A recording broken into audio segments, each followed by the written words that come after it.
Let it be said, when the hard times came, we marched ahead, and we praised your name, though we're broken, not abandoned or alone. Let it be said, when the good times came, we marched ahead, and we didn't change. Lord, you've spoken, and said we'd never be alone.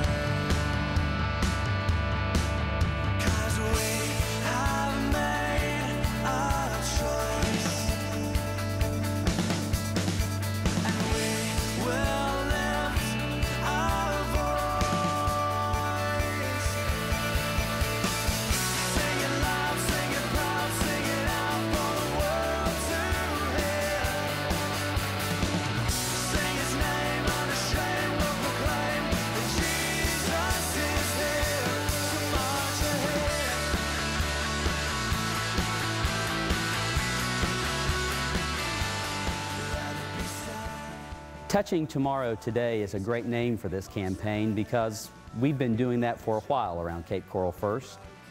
You see, we've discerned that God has called our church into existence to do two things, and really only two things: to make disciples of Jesus and to transform our community in His name. And Touching Tomorrow Today will put us in a better position to do just that.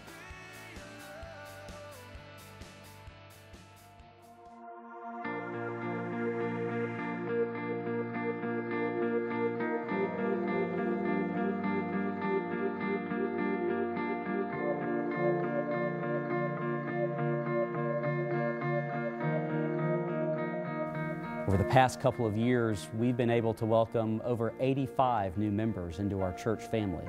We've increased our average worship attendance by over 20%, and we've made, that we know of, at least 36 new Christians.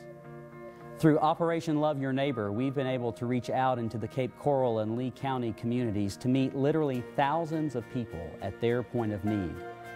And even better than that, we've been able to start new ministries, year-round ministries from that.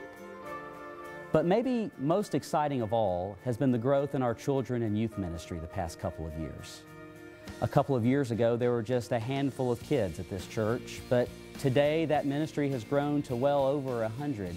And in the past year, our youth ministry has over doubled in size to 40.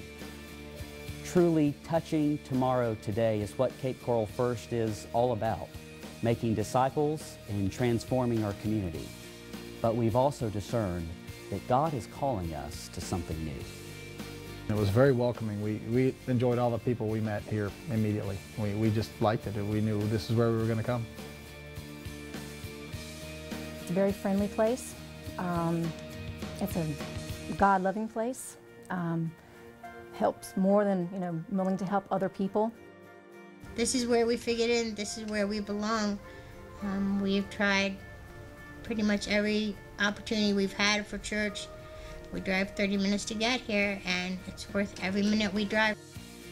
You can see people that before were just attending, now excited about coming, excited about mission work, excited about being part of a bigger plan. I can remember there will be 1 or 2 children sitting at the altar for the children's service, and I am now thinking there's 50 or more. The most exciting thing, I believe, is our youth and children's ministry. As I sit there on Sunday mornings, or Florence and I sit there on Sunday mornings and watch the young children growing up, it's unbelievable. We are in a period where we're making such dynamic growth that you can feel it every week. Well, my hopes are that more young people, young adults join, and that we have facilities for them and their children. Our hopes for the church is that the spiritual growth that is happening right now continues on, and that we keep bringing in young families, and we really need to make sure the facilities are able to accommodate all of those families coming in. I'm just hoping it'll keep on growing and growing, and we've got a lot of young people, which I'm so glad to see.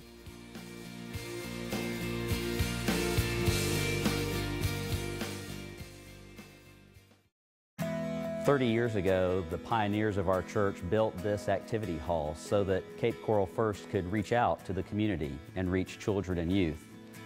But times have changed, and what once served God well no longer does. Our vision includes renovating and building in this space so that it can become a modern facility for our children's and youth ministries and for a new Christian preschool. On the first floor will be the home of our children's ministry so that the children of our church can be unified into one space that is safe and secure. And during the week, this will be a dual-use space so that our church can achieve one of its long-held dreams of a Christian preschool that reaches out to help children to develop and know that Jesus loves them. On the second floor, our youth will find their home with a state-of-the-art facility that is a flexible space for them to play, worship, and grow. God has called us to a great vision. And I know that if we're faithful to that vision, that once again this building will be able to reach out to children and youth in such a way that one day when they're adults, because of this space and the people in it, they will be able to say, I've never known a day in my life that I haven't known Jesus. And so 30 years later, it's our turn. It's our turn to once again help this building achieve its original purpose. And it's a big task that God's called us to. But we worship a big God.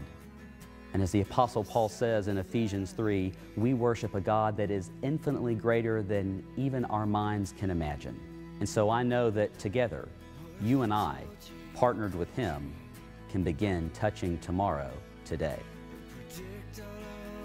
I think the renovated activity building will be really helpful in allowing us to grow and allowing more families to come in here, because I know we're pretty much near our capacity with being able to handle kids right now, but a new facility where we can bring in new families to a school and have them have a reason to come here aside from just for worship, and to be able to expose them to how wonderful this place is. As you have these children and you want to keep the ball rolling or the momentum going, you got to have a facility.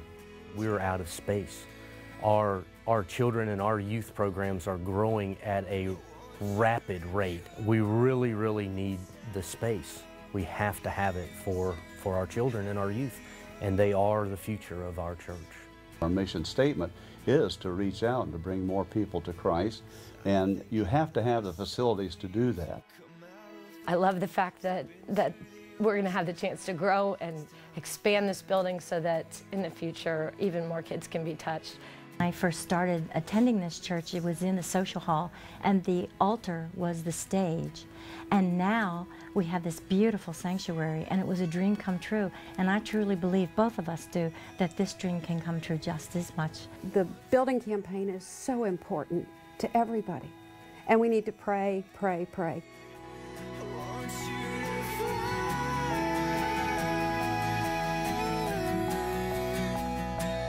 I'm thinking that it's time for you to come out of the blue, step into the... Part of following God is understanding that we don't get to decide where to start and where to end. There are hurting people in our community, children and youth who need to know Jesus, children and youth who need to know His kind of love, the kind of love that He demonstrated for us when He gave His life for us. I can't even begin to understand that kind of love, but I know it's Jesus, and I know it's Him that's asking us to try. And so I want to ask you to do one thing. Pray. Ask God what His obedience looks like for you, and then wait.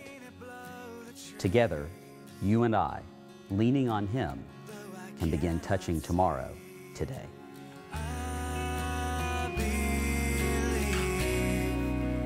I believe in